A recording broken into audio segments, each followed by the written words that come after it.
Hey, welcome to Fall Creek Falls. We're down here at the splash pool. Beautiful little natural area, wonderful waterfall. Stream flow's a little bit low today here in mid-August. I was here almost 50 years ago, and I've got some pictures at home that maybe I can get you one on the video here, a picture of the old Polaroid that I've got. I had 4 or 5 times the stream flow. I'm sure it'll pick up again when we get to the rainy season once again. But this is just a neat place. It's a hot summer day, but it's nice and cool down here. The waterfall actually creates its own wind, and I'm standing here with just a nice wind and mist. If I step over there a little bit, it's a lot stronger and get me wet at the same time.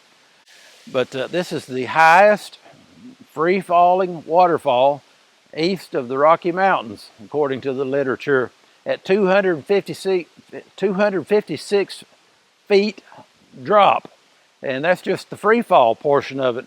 If you look from the top up, you can see there's another stair step above it that looks like it's 25-30 feet or more above that, but the free fall itself is supposed to be 256 feet. It's not too hard to get to. The truck's just less than a half mile away, but I mean it's straight down. It was easy to get here. I hope that I can get out of here. It's going to be a lot slower going back. I can tell by how I came down.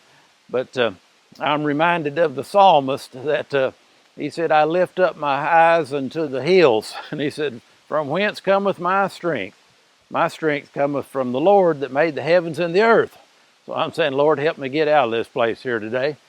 But I guess it's a good thing to have a little resistance and obstacles in your life, because that's how life is, ain't it? You ever notice that? Obstacles come into your life. It's not an easy path all the time.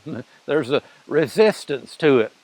And I guess some people just, I know of just watching people, some people just lay down at the resistance and just get in a pity party and say, I can't do it. And I guess they just stay in the valley down here for the rest of their life if you do that. But thing about resistance and obstacles, if you'll tackle them and do your part and ask the Lord to add His blessing to your efforts, you'll get over the resistance part of your life and the obstacles. And guess what? When you get to the top, you're always a stronger person for it. We're going to prowl around here at the state park a little bit more. I invite you to come over. Not much more than about an hour out of Cleveland. Beautiful, beautiful state park. See you next time.